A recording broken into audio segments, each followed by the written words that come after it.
요한복음 12장 9절입니다. 나사로를 죽이려고 하는 음모를 보도록 하겠습니다. 인용한 성경은 한글 킹제임스 성경입니다.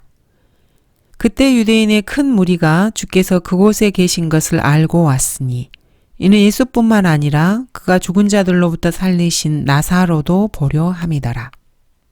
죽은 지 나흘이나 된 사람은 시체가 이미 썩어가고 있는 사람입니다. 이런 사람을 다시 살린다는 것은 엄청난 뉴스거리입니다. 그래서 많은 사람들이 이 소문을 듣고 큰 관심을 보였습니다. 이런 엄청난 기적을 행하신 예수님과 죽었다가 다시 살아난 나사로가 함께 있다는 소식을 듣고 사람들은 호기심에 가득 차서 큰 무리를 이루어서 모여들었습니다. 그러나 선임 제사장들은 나사로도 죽이려고 모의하였으니 나사로도 죽이려고 모의하였다고 기록하고 있습니다. 나사로까지 죽이려고 한 것입니다. 병들어 죽었는데 주님께서 기적을 베풀어 주시고 다시 살려주신 것은 참으로 감사한 일입니다.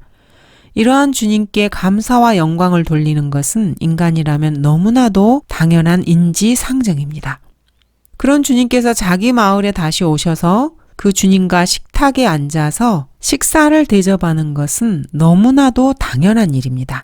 그런데도 대제사장들은 이러한 나사로까지 죽이려고 음모를 꾸몄던 것입니다.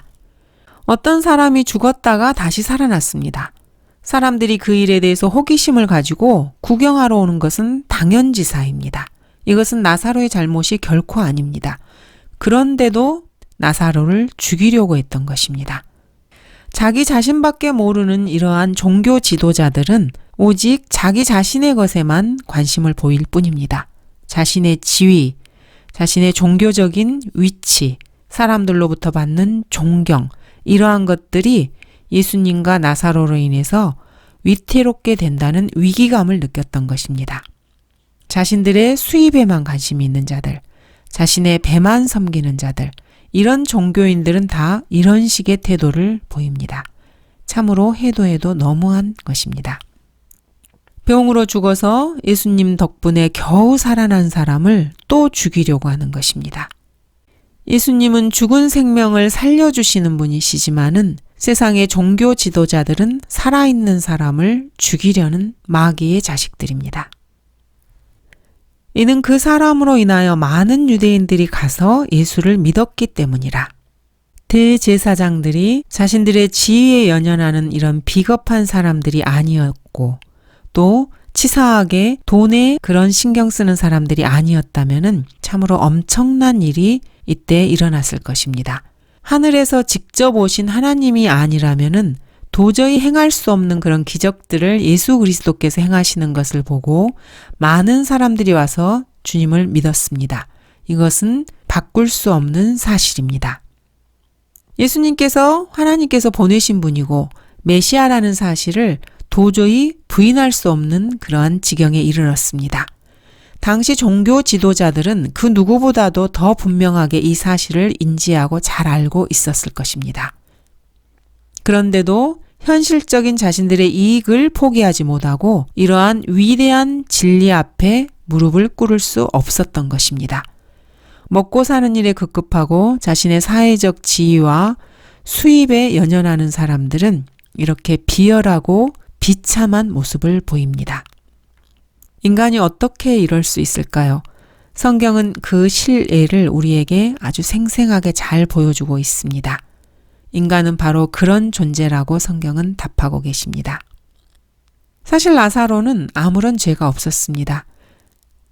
여러분도 주 예수 그리스도를 믿고 죽음에서 벗어나 영원한 생명을 얻고 주님께 감사하며 찬양을 한번 드려보시기 바랍니다. 그러면은 어떤 형태로든지 누군가 여러분을 박해하기 시작할 것입니다. 이렇게 주님을 따르던 수많은 사람들이 이런 식으로 박해를 당하고 순교당했다는 것을 그리스도인이라면은 잘 알고 있습니다. 그 다음날 명절에 온 많은 무리가 예수께서 예루살렘에 오신다는 말을 듣자 유월절이 가까이 다가오자 유대인들 사이에서는 자신들이 찾을 수 없었던 예수 그리스도께서 예루살렘에 오실지 어떨지 이 문제를 놓고 말이 많았습니다. 예수님이 장안의 화제의 인물이 된 것입니다. 그들이 예수를 찾으며 성전에서 서서 서로 말하기를 너희는 어떻게 생각하느냐? 그가 명절에 오지 아니하겠느냐고 하더라고 성경은 기록하고 있습니다. 예수님께서는 베다니에 오셔서 저녁 식사를 하시면서 많은 사람들이 몰려들자 이들을 통해서 예루살렘의 유대인 측에 내가 예루살렘으로 가겠노라 이런 신호를 의도적으로 보내셨던 것으로 보입니다.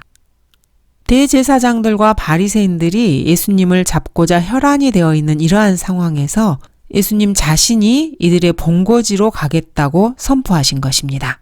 이것은 일종의 정면 도전이라고 할 수 있습니다. 물론 주님께서 이미 정해놓으신 그 스케줄, 하나님의 시간표에 따라서 이렇게 하신 것입니다. 종려나무 가지들을 들고 주를 맞이하러 가서 호산나 주의 이름으로 오시는 이스라엘의 왕은 복이 있도다라고 외치더라. 종려나무 가지들은 여리코에서 가져왔을 것입니다. 왜냐하면 여리코는 종려나무 성읍이라고 불리기 때문입니다. 종려나무 가지들은 축제 분위기에 맞춰서 즐거워하는 그런 상징으로 사용됩니다. 레위기에서는 하나님께서 이것을 명령하신 것을 알 수 있습니다. 이 일곱째 달 15일은 주께 7일 동안 장막절이니라. 첫날에 너희는 보기 좋은 나무들의 가지들과 종려나무 가지들과 빽빽한 나무들의 가지들과 시내버드를 취하여 주 너희 하나님 앞에 7일 동안 즐거워할지니라. 레위기 23장입니다. 요한계시록 7장에서도 종려나무가 등장합니다. 대환란 때 구원받은 이방인들이 보좌 앞에 나와 있습니다. 그런데 이 이방인들의 손에 종려나무 가지가 있습니다. 호산나라는 말은 지금 구원하소서라는 뜻입니다. 간구하는 말이라기보다는 승리의 외침, 승리의 함성이라고 볼 수 있습니다.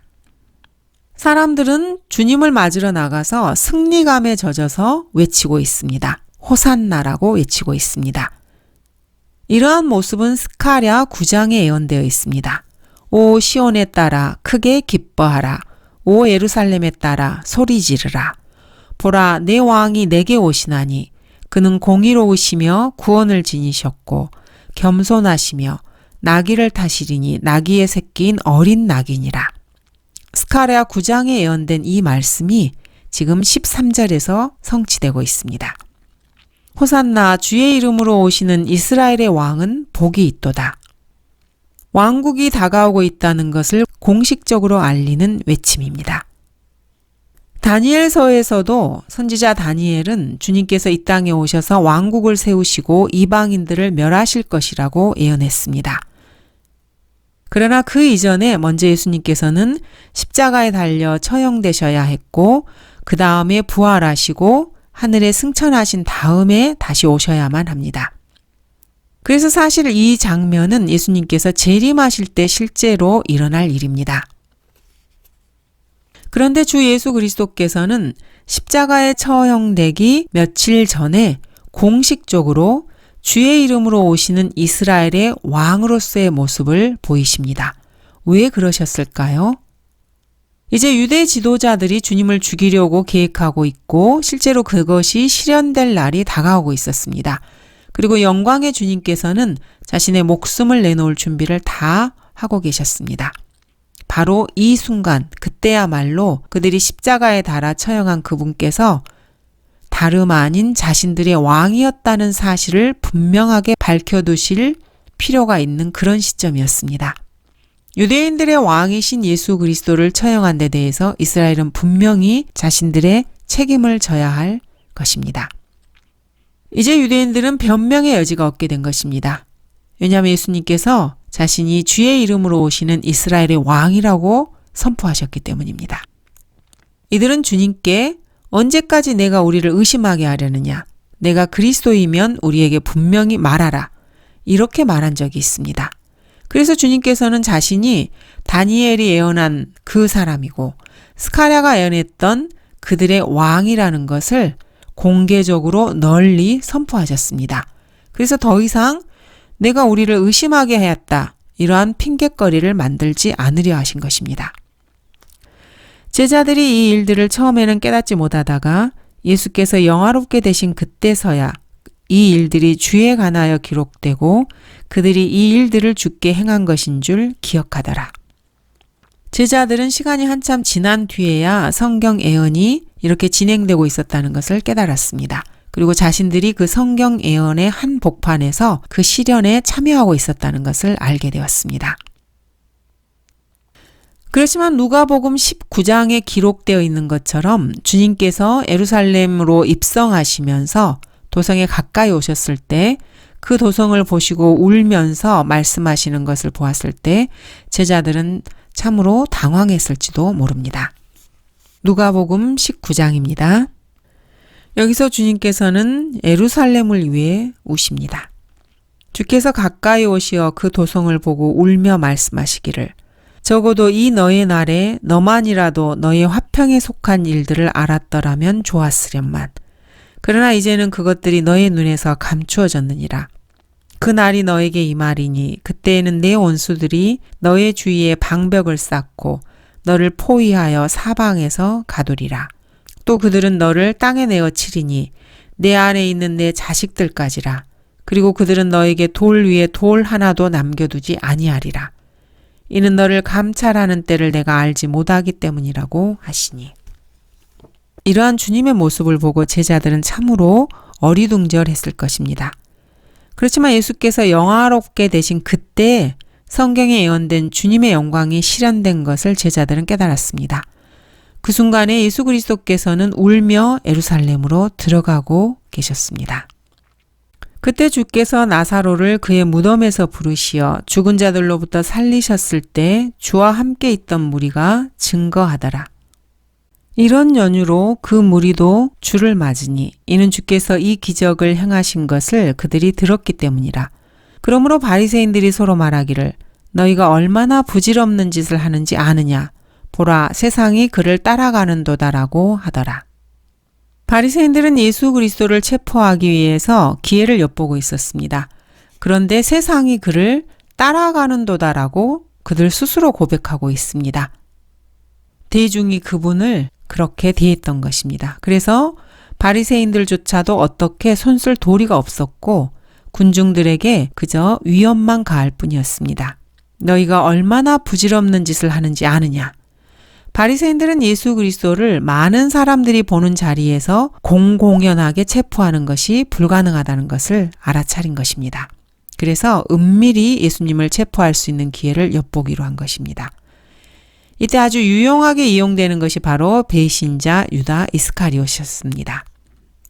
예수 그리스도께서 이스라엘의 왕으로 예루살렘에 입성하시는 그러한 장면은 누가복음에서 그림처럼 묘사되고 있습니다. 여기 19절이 포함된 장면에서 바리새인들 몇 사람이 주님께 선생님, 당신의 제자들을 꾸짖어 주소서 이렇게 누가복음에서는 말을 합니다. 이에 대해서 주님께서는 내가 너희에게 말하노니 이 사람들이 침묵을 지킨다면 돌들이 즉시 소리를 지르리라고 이들의 그러한 주장을 일축해버리십니다. 20절입니다. 명절에 경배하러 온 사람들 중에는 어떤 헬라인들이 있더라. 예수님의 공개적 사역은 이미 점점점 끝을 향해 가고 있습니다. 이제 예수님께서 십자가에 처형되시기 전까지 일주일 정도 남아있는 시간입니다. 그래서 이 기간 중에 그리스도의 영광은 완전히 전혀 손색 없이 다 드러나야만 했습니다. 요한복음 11장에서 드러났던 하나님의 아들로서의 예수님에 대한 증거가 12장에서 나사로를 통해서 한 번 더 극대화됩니다.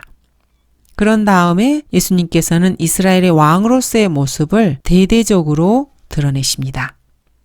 이것은 사실 이스라엘에게만 관련된 내용입니다. 여기서 우리는 예수 그리스도의 인자로서의 모습을 보게 됩니다. 인자로서의 예수 그리스도께서는 이스라엘에게만 제한되는 것이 아니고 인류 모두에게로 확대됩니다. 인자로서의 왕은 이스라엘의 뿐만 아니라 모든 백성들, 민족들, 언어들을 통치하시는 분이십니다. 다니엘서에서는 이러한 인자의 모습을 이렇게 묘사하고 있습니다. 내가 밤에 환상들을 보았더니 보라, 인자 같은 분이 하늘의 구름들과 함께 오셔서 옛날부터 계신 분께로 오시니 그들이 인자 같은 분을 그분 앞에 안내하였더라. 거기에서 그분께 통치권과 영광과 왕국이 주어졌으니 이는 모든 백성과 민족들과 언어들로 그분을 섬기게 하려 함이더라. 그분의 통치권은 사라지지 않을 영원한 통치권이며 그분의 왕국은 멸망하지 않으리라. 다니엘서 7장에 언급된 인자와 관련된 구절에서 보면은 그 통치권이 영광과 왕국이 주어졌고 모든 백성, 민족들, 언어들이 그분을 섬기는 것으로 묘사되고 있습니다. 그리고 이러한 통치권이 영원히 사라지지 않는 통치권으로 묘사되고 있습니다. 이제 예수 그리스도 앞에 이방인들이 나옵니다. 이들은 주님을 뵙고자 청합니다. 그런데 그들은 그리스도를 뵙고자 한 것이 아니고 예수를 뵙고자 청했다고 21절은 말하고 있습니다.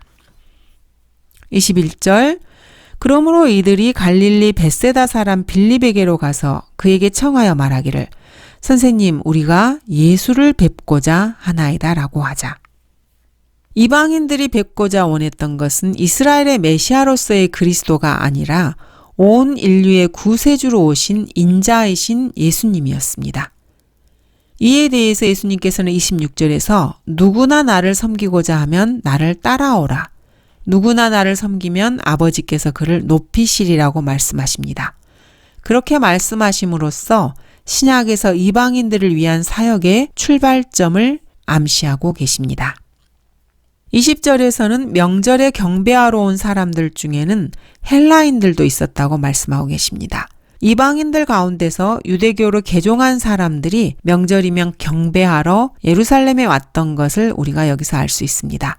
예루살렘에서 일어나는 일이면 무엇이든지 이방인 나라들인 그리스와 로마, 소아시아 지역 전역에 알려졌습니다.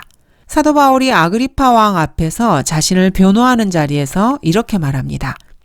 이 일이 한쪽 구석에서 일어난 일이 아니기 때문에 이 일에 관한 것은 조금도 왕께 감추어지지 않았음을 내가 확신함이니이다.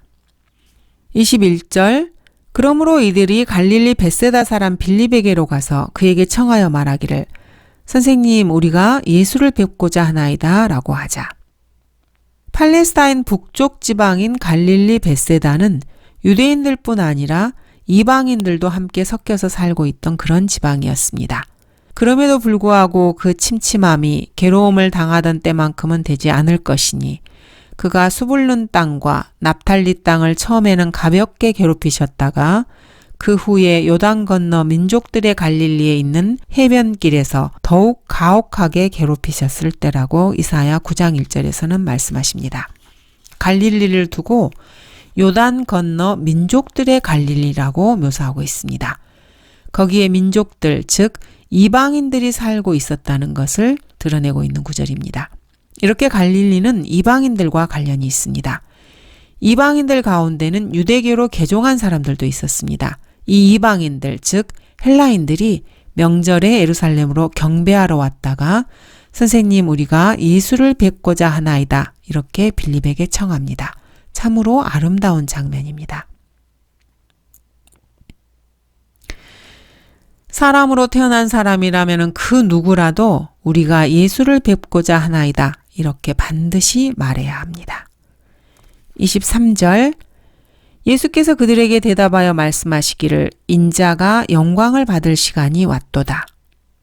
주님께서는 이방인들을 만나시고서 그들에게 이방인들을 위한 주님 자신의 죽음에 대해서 말씀해 주십니다.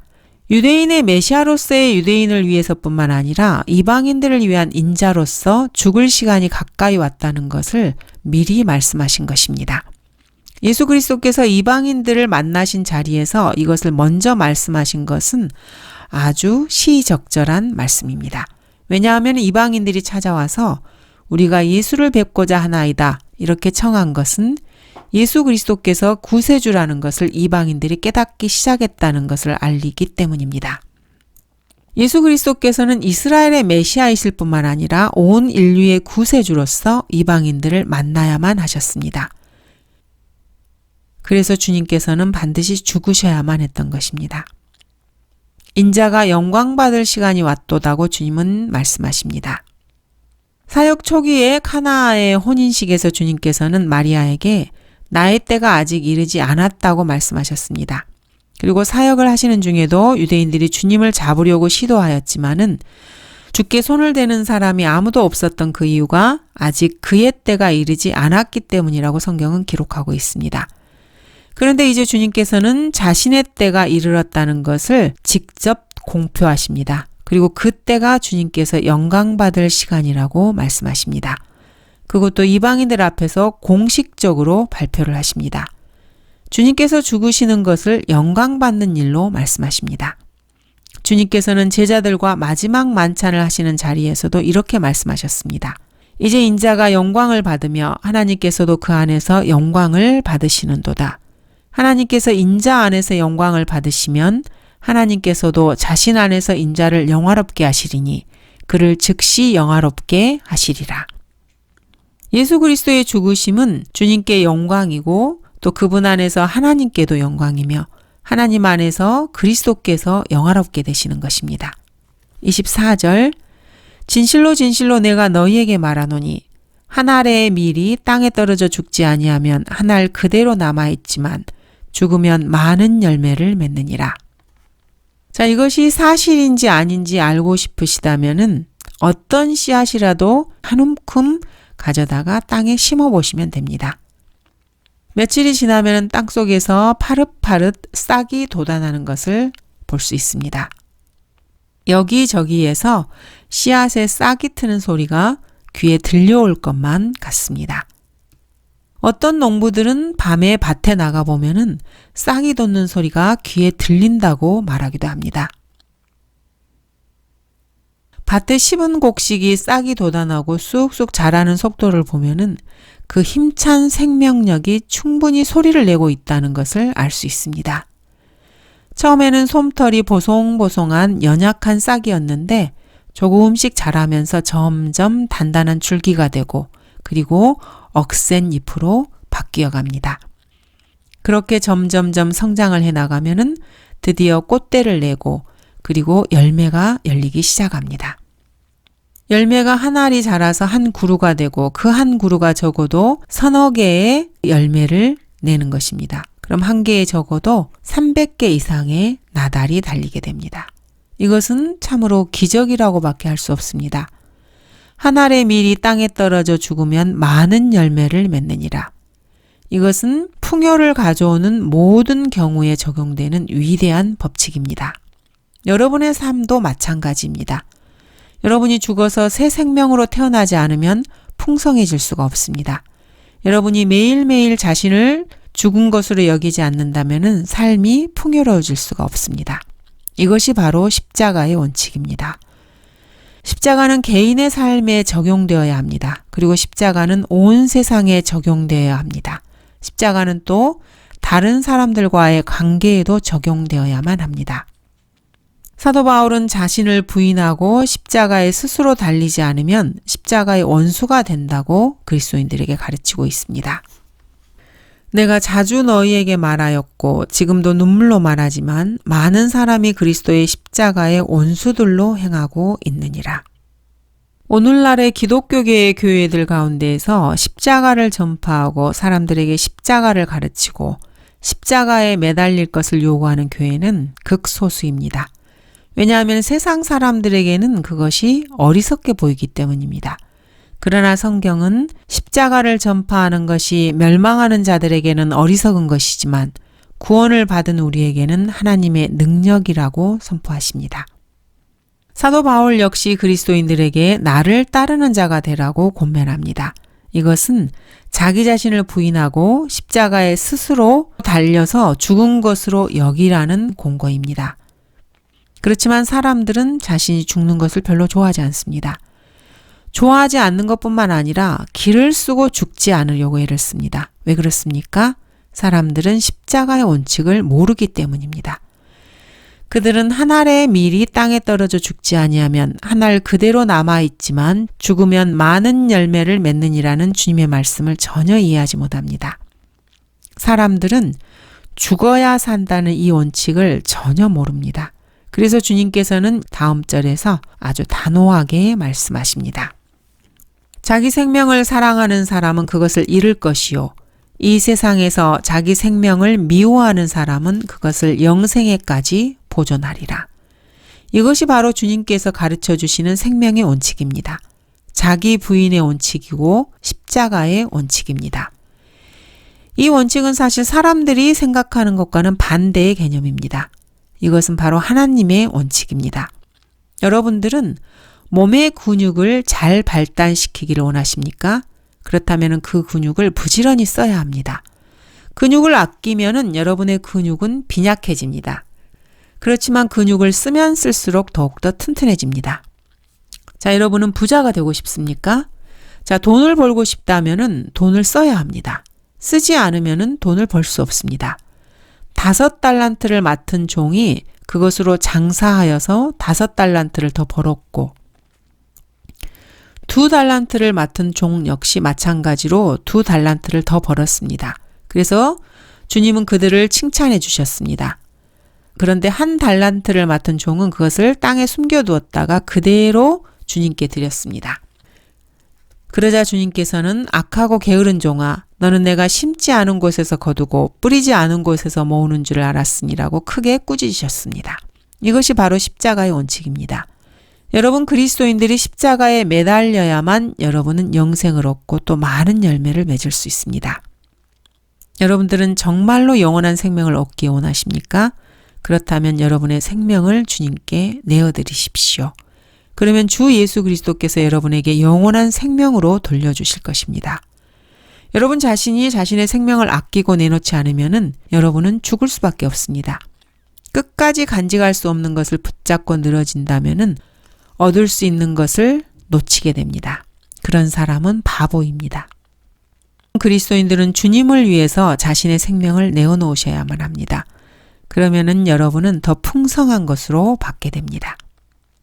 26절 누구나 나를 섬기고자 하면 나를 따라오라. 내가 있는 곳에는 나의 종도 거기에 있으리니 누구나 나를 섬기면 아버지께서 그를 높이시리라.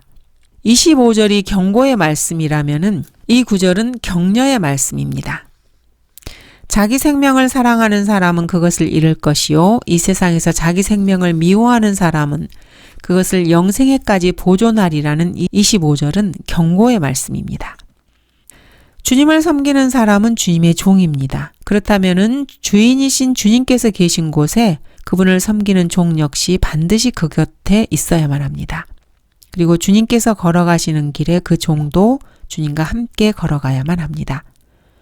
누구나 나를 섬기면 아버지께서 그를 높이시리라. 그리스도인이라면 반드시 기억해야 할 위대한 구절입니다.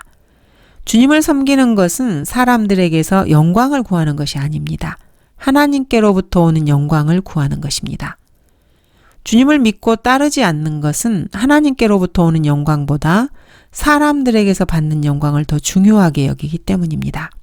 이런 사람은 예수 그리스도를 믿을 수가 없습니다. 너희가 서로 영광을 받으면서 오직 하나님으로부터 오는 영광은 구하지 아니하니 어찌 나를 믿을 수 있겠느냐.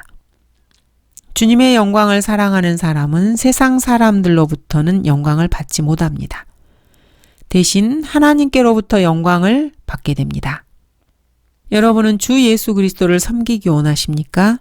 그렇다면 하나님께서 여러분을 높여주실 것입니다. 이것이 바로 주님께서 그리스도인인 여러분에게 주시는 약속입니다. 하나님께서 여러분을 어떻게 높여주시는지 알고 싶습니까? 하나님께서 여러분을 높여주시는 데에는 여러 가지 방법이 있습니다. 그 중에서도 아주 특별한 것은 여러분이 어떤 경우, 어떤 유형의 대적자들과 만나게 된다 해도 하나님께서 여러분 그리스도인들을 보호하시고 여러분에게 평안을 주실 것이라는 것입니다. 여러분이 적들에게 둘러싸여 있을 때에도 하나님께서는 여러분 앞에 식탁을 차려주십니다. 여러분이 하나님의 도우심으로 얻게 되는 승리를 세상 사람들은 이해하지 못합니다. 그렇지만 여러분이 그리스도인이라면 여러 모양으로 승리자가 되어 있는 여러분 자신을 발견하게 될 것입니다. 그리고 여러분은 그것이 하나님께서 여러분을 지켜주시고 높여주셨기 때문이라는 것을 잘 압니다. 하나님께서 여러분을 높여주시고 영광스럽게 해주신 것은 그리스도의 심판석에서 확실하게 드러날 것입니다. 그리고 천년왕국 때가 되면은 모든 사람들 앞에서 여러분의 영광이 최고조에 이를 것입니다.